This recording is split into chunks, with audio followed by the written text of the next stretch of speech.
in around the middle of 2021, before even the fall. It was staggering. It showed us about four things. That small study showed us one, all of the nurses were double vaccinated and they all became infected. That opened our eyes instantly that the vaccine was not stopping replication or transmission. Our public health officials in Canada knew that then, federal, provincial, city level. They knew that the vaccine mandates had no scientific basis. That study showed us a second thing. All of the nurses in that study were PPE'd, full masks, full visors, full gowns. It showed us clearly that PPE in a hospital setting doesn't work. That study supported one by Shitrit in Israel, showed that the PPE in the hospital setting failed, and nosocomial outbreak. It was supported by one by Hatimaki in Finland, also showed us nurses' PPE, full masks, full gowns, fail, does not prevent transmission. That Ho Chi Minh study showed us a third thing. It showed us that double vaccinated nurses harbored massive amounts of virus in their nasopharyngeal passage, in their oral cavity, in their nostrils. It staggered us. It showed us that the vaccinated nurse and the unvaccinated nurse from an earlier outbreak with a different variant, the vaccinated nurse was far more infected. Our public health officials in Health Canada, in fact, knew that. They knew no mandate had any scientific basis.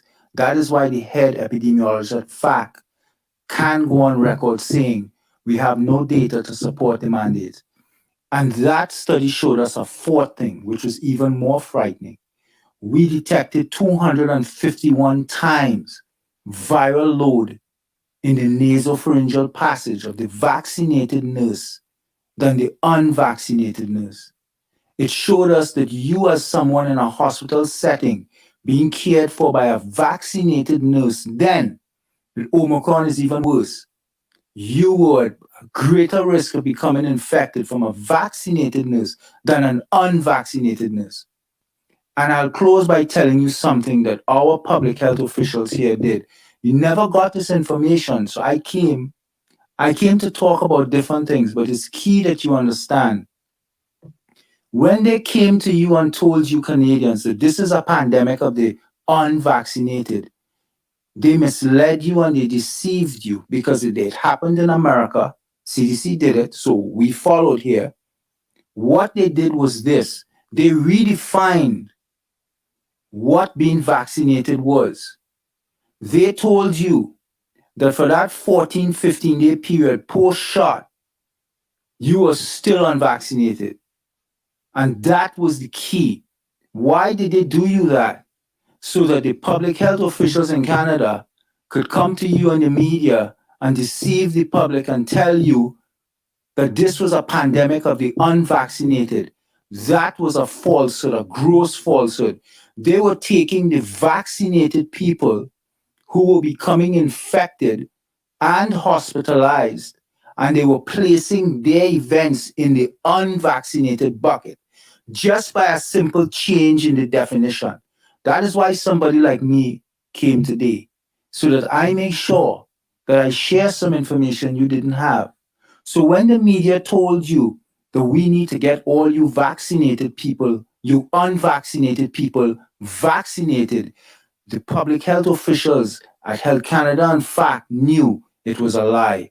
I am telling you, they knew it was a falsehood. I will go as far as saying a lie because they took all of the events and put it in the unvaccinated bucket. So you, the public, said, oh my God, all these vaccinated people are getting infected and hospitalized. I have to run and get a vaccine. You didn't understand that no, those people were literally vaccinated. But FAC and Health Canada and CDC and FDA and NIH and NIAID and SAGE in England just tweaked the definition and told you even at 8 days post vaccine, you are not vaccinated. So even if you died from the vaccine, you were counted as an unvaccinated. And that particular fact doomed the information that you were getting, you needed to be properly informed, and you were never.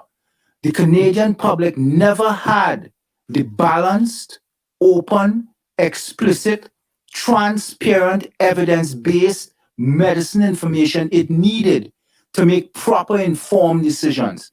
That's what we've been facing.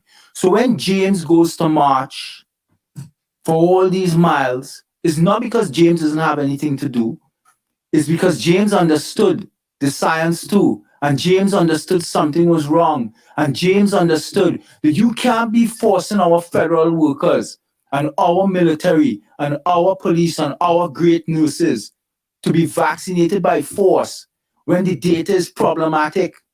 The data cannot be substantiated. There was no sound justification for any of these vaccine mandates. And I'll go on record saying it. I will challenge anyone in the Public Health Agency of Canada. I will challenge Dr. Howard New. I will challenge Dr. Theresa Tam openly here to this legacy media. You meet me any place, anytime. You bring any of the data you have, any science. You bring the entire Public Health Agency of Canada and Health Canada to me. Meet me anywhere in Ottawa. Anyone in the provincial government or the city, come and bring your data. I will show you the global data that you did not inform the Canadian people about. You've been misleading them and you hurt people. So yes, we need a conversation. This must end. The vaccine mandates have no basis, and the emergency powers that you use to underpin them must be dropped because there's no sound justification for this anymore. Thank you.